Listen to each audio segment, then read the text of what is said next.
novamente juntos no programa Vida Além da Vida. Hoje recebendo o nosso Eduardo Guimarães, do Centro Espírita Aureliano em Niterói. Ele vai nos falar sobre reencarnação. É uma alegria, Eduardo, tê-lo novamente conosco. Eu também, dona Nena, voltar a São Paulo, estar aqui no seu programa. Depois que você nos visitou, né, no Rio de Janeiro, Niterói. E estamos aqui para conversar um pouco mais sobre espiritismo, reencarnação, enfim. Eduardo tem um trabalho ativo no Centro Aureliano, é diretor, mas ele não é só diretor no nome, trabalha intensivamente e também orador em todo o Brasil e internacional. Um conhecimento profundo de doutrina. Por isso escolhemos um tema tão interessante, reencarnação. Sendo o tema de reencarnação tão falado, discutido e estudado nas casas espíritas, o que em especial o levou a compor um material no formato de seminário sobre esse assunto? Então, reencarnação realmente é um tema muito debatido no nosso meio, né? Existem palestras, seminários. Só que eu observo, dona Nena, que de maneira geral, quando a gente fala, o espírita fala de reencarnação, o foco é sempre com base na lei de causa e efeito, mais exatamente para os aspectos negativos do chamado karma negativo. Então, o fulano fez alguma coisa e agora nessa vida está resgatando porque realizou aquilo no passado. Eu acredito que reencarnação é um conceito mais amplo que ajuda, inclusive, a nos entender, a explicar a nossa psique, as nossas tendências, as nossas inclinações, as nossas habilidades, os nossos gostos. Então, quando a gente vê a pessoa sob o ponto de vista reencarnacionista e ela tendo vidas anteriores, experiências anteriores, nós conseguimos entender melhor ela no seu presente em função dessa vinculação com as experiências anteriores. E pode-se dizer que existem provas, porque hoje, mesmo sendo católico, de outras crenças, é comum falar que na outra encarnação, parece que, mesmo sem aceitá-la, mas as pessoas deixam uma coisa no ar como se ela existisse realmente. Existem provas? Então, a gente tem que ter cuidado, até mesmo espíritas, e como aceitamos, somos adeptos à visão da reencarnação, é muito importante a gente fazer uma distinção entre prova e evidência.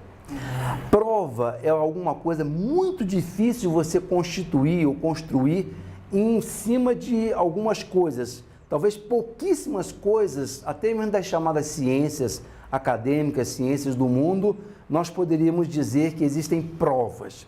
Nós achamos melhor falar que a reencarnação existe uma série de evidências, ou seja, uma série de achados, de observações, avaliações, fenômenos, ocorrências que induzem a ideia de que realmente a pessoa volta várias vezes a esse planeta, utilizando uma personalidade diferenciada, nascendo num contexto diferente. Então, a reencarnação, eu acho que ao invés de a gente falar provas da reencarnação, eu acho que é pesado a gente dizer provas da reencarnação.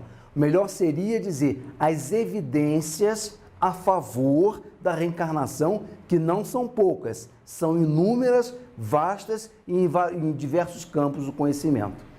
Como a doutrina se coloca diante da regressão de memória para fins terapêuticos? Esse é um tema que a gente poderia ficar uns 4 programas aqui conversando, regressão de memória. Eu vou me permitir fazer uma introdução dizendo à senhora o seguinte, que absolutamente não é um tema do meu domínio. Eu trabalho profissionalmente numa outra área, numa área médica, mas é uma área mais de tecnologia. Então, não sou expert em psicologia e também em regressão de memória. A academia da psicologia, ou a psicologia acadêmica, ela tem sérias restrições. Ela, inclusive, utiliza o termo não vidas passadas. Ela o vê ela coloca como vivências passadas, né? É uma sutileza, mas te dá a ideia. Quer dizer, você não é vida anterior, são vivências, processos mentais, emocionais que você viveu nessa vida, exatamente. Então, a questão da doutrina, então eu diria que não sou especialista, respeito, eu quero falar isso olhando, né, para quem está nos vendo, eu respeito sinceramente, profundamente as opiniões contrárias, principalmente dos especialistas, das pessoas que se entrosaram e pesquisaram bem nesse campo da regressão de memória. Porém, de novo, na base das evidências, aquilo que eu pude acessar até hoje, e aí eu estou falando aqui do Ian Stevenson, da doutora Helen Van Bach, da Edith Fiore e da doutrina, essas informações, tudo isso junto, nos leva a ter pelo menos uma cautela muito maior do que a que nós temos visto a lidar com esse tema. Eu reli recentemente o livro do Dr. Edith Fiore, porque eu tinha visto isso há muitos anos atrás, na época de juventude. E eu fui ler um livro que é um clássico e tido como uma referência nessa área, e as regressões induzidas, as regressões propostas pelo Dr. Edith Fiore, elas não apresentam nenhuma sustentação de que a pessoa, a entidade, estaria fazendo realmente uma regressão a uma vida anterior. Aquilo pode ser um devaneio, uma exacerbação de lembranças, sem que isso se constitua realmente uma vida anterior.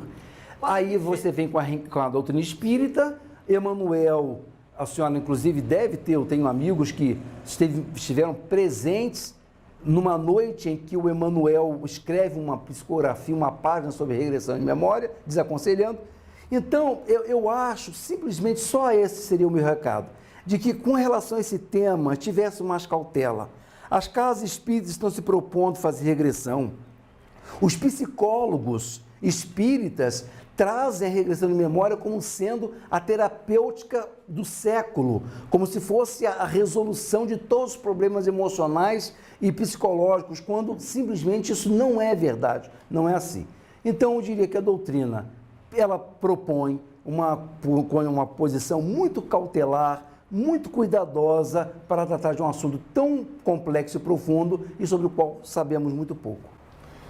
Qual a diferença entre genética e reencarnação? Então, nós diríamos que, a rigor, não haveria nem diferença. Nós espíritas dizemos que a genética está subordinada à reencarnação. Então, se a pessoa traz uma determinada carga genética predisponente a um defeito físico ou uma habilidade, isso não é fruto de uma troca de genes aleatória. O processo, a escolha do gene é feita por um planejamento reencarnatório. Quer dizer, a pessoa, o indivíduo nasce com aquela carga genética em função de uma necessidade do passado. Podemos dizer que todas as doenças têm suas causas em vidas pregressas? Não, seria uma generalização muito forte. Nós diremos que existem doenças circunstanciais, existem doenças que são do dia a dia, próprias do planeta e são intercorrências desse mundo. Ninguém pode falar de um desequilíbrio orgânico, ou uma febre, ou uma gripe alongada em função de sistema de reencarnação. Nós diremos que as doenças, elas têm, as doenças graves, as doenças têm sim uma finalidade kármica e elas obedecem a um planejamento reencarnatório. É cabível os pais se sentirem culpados por terem gerado filhos com doenças genéticas? Essa é uma questão muito interessante. Esse assunto é muito especial para mim, porque há 2 anos atrás eu estive no interior da Bahia, num evento, e eu vi uma mãe acompanhada de um filhinho, o Guilherme, se não me falha a memória desse garoto. E o Guilherme, ele tinha uma disfunção mental, era um garoto dos seus 18, 19 anos, totalmente abobalhado, e eu me aproximei porque ao mesmo tempo ele era muito afetuoso, ele era um garoto muito gentil, cego, não é? E a mãe, eu vi a mãe, a expressão do olho da mãe, uma mulher bonita, jovem, mas uma mulher extremamente sofrida. Quando me aproximei do Guilherme, ela ficou assim um pouco constrangida de eu me aproximar, e a leitura que eu fiz é como se ela sentisse vergonha por ter tido um filho daquele jeito. E talvez até por conta disso, chamou minha atenção. E aí propus uma conversa, me aproximei deles, ela e o filho, e aí depois de um tempo ela me falou que o Guilherme tinha nascido assim em função de ela ter pego toxoplasmose durante a gravidez. E eu vi, dona Nena, uma carga de culpa muito grande nessa senhora, nessa moça, né? De ela, assim, ela ter tido o descuido, sei lá, a imprevidência de ter pego a toxoplasmose. E isso é muito triste. Então nós falamos, espíritas que somos, nós dizemos que absolutamente o filho nasce daquele pai ou daqueles pais que foram programados, ora por escolha dos pais. Quando tem um filho muito problemático, um espírito muito carente, os pais em missão autorizam ou pedem a encarnação desse espírito na família deles para ajudar esse espírito. Outras vezes é o próprio espírito que escolhe aqueles pais, outras vezes os dois. Mas o que a gente entende é que é sempre um vínculo entre o espírito do filho que reencarnou e o dos pais, de modo que não há espaço para culpa. Mas, por exemplo, quando eles nascem de um casamento e esse casamento faz com que geneticamente possam gerar filhos, assim, com problemas especiais, pode-se admitir que eles foram programados no mundo espiritual? Sem dúvida, sem dúvida. Nós admitimos, preferimos aceitar assim, do que imaginar que Deus aleatoriamente escolhe o nascimento de defeito físico ou de uma limitação qualquer junto à pessoa. Nós achamos curioso porque as pessoas têm muita dificuldade de imaginar isso, né? Uma boa parte da humanidade prefere acreditar que uma mazela com uma dificuldade dessa vem de maneira aleatória. E o que a doutrina espírita coloca é de que não. Em verdade, o portador da deficiência, ele é dono dela. E isso parece uma visão muito melhor, porque isso relaciona, se é meu, eu posso cuidar. Não é um mal, não é um defeito físico, não é uma limitação psicológica que veio de graça. Me pertence. Do mundo espiritual a deixar que um espírito venha, né? Naquilo que ele está se propondo a resgatar. E vem na dosagem que a pessoa pode, na dosagem que o indivíduo consegue suportar. Claro. É melhor achar isso, pensa dessa maneira, do que como muitos, ou boa parte da humanidade pensa, de que Deus escolhe por castigo aleatoriamente. E essa divisão aleatória poderia vir uma carga superior ao que a pessoa pudesse suportar. Certa vez, a uma mãe que havia perdido um filho, eu disse a ela: você está de parabéns, porque ela estava desempenhando uma tarefa, divulgando a doutrina. E ela disse: você acha que foi glória para mim? Sim, foi. O mundo espiritual deu a você realmente a condição de suportar. Exatamente. E o benefício da criança. E a criança, né? Achar pais bondosos, carinhosos. Claro, Fico imaginando um espírito com esse grau de fragilidade, necessidade kármica, encontrar um casal que se propõe a sofrer a vida, né, de limitação que é ter um filho com deficiência, e essa criança, esse espírito, se sentir amado por esses pais. Vamos a um breve intervalo e voltamos em seguida. O programa Vida Além da Vida tem o apoio cultural da Livraria Espírita União. Adquira estas e outras importantes obras na Livraria Espírita União. Sempre as melhores publicações espíritas do país. Livros de todas as editoras espíritas, descontos especiais para centros espíritas, associações, livrarias e clubes de livros. Livraria Espírita União, Avenida Rangel Pestana, 233, ao lado da Estação Sé do metrô.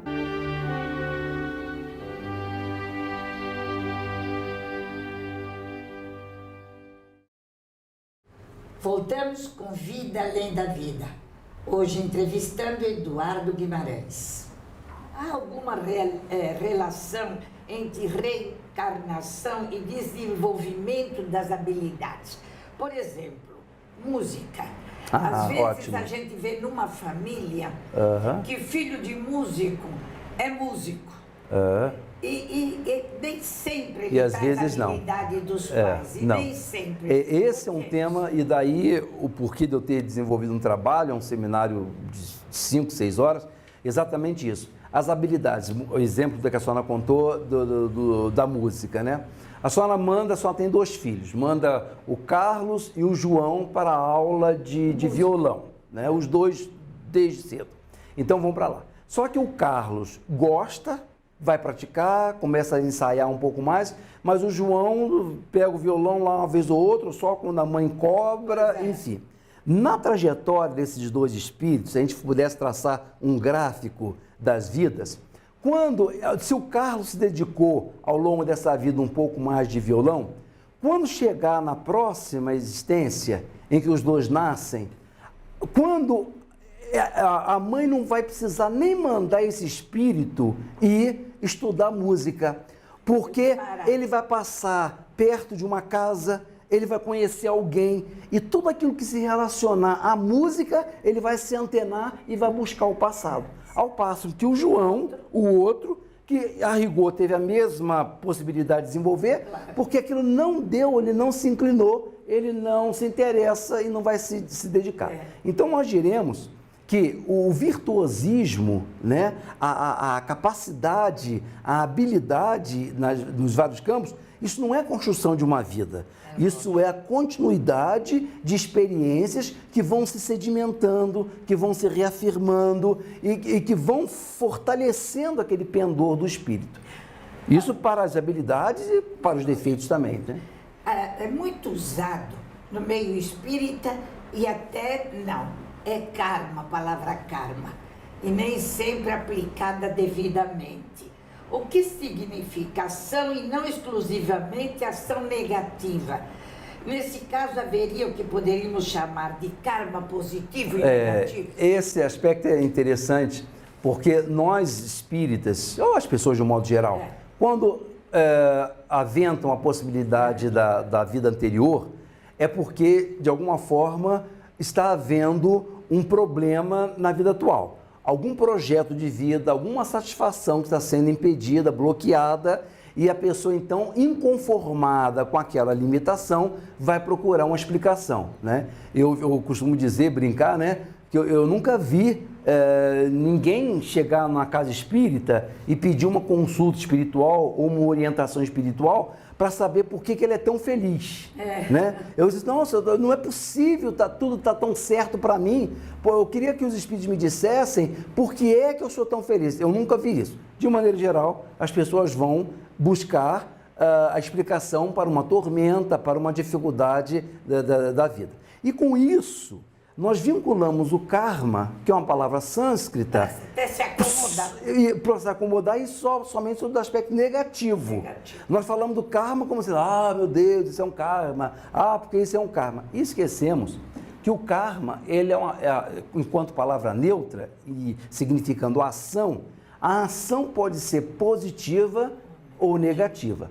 Então eu diria, senhora, que existe o karma positivo. Não sei quanto tempo nós temos de programa, mas se houvesse espaço, eu contaria até um episódio de um karma positivo, né? É o caso de uma modelo americana, uma mulher belíssima, mas as mãos dela era o que mais sobressaía. Quando as empresas de cosméticos, as empresas de moda ou de produtos para mulher queria produzir alguma coisa relacionada às mãos, uma loção, um esmalte, no meio de todas as modelos, ela era exatamente a escolhida, porque além de ser muito bonita, as mãos dessa mulher eram excepcionais. E, ao que parece, isso é tirado do livro do Edgar Cayce. Aliás, o livro é da Gina Serminara, Muitas Moradas, que é um estudo que ela faz sobre a obra As Revelações do Edgar Cayce, um médium americano. Então, ela vai com uma amiga acompanhando para fazer uma consulta ao Cayce, E ele então aí revela que aquelas mãos bonitas que ela tem agora era o resultado de que numa existência anterior ela foi, ao que parece, estudar num convento e havia um acerto da Madre Superiora para que ela pudesse estudar e trabalhar.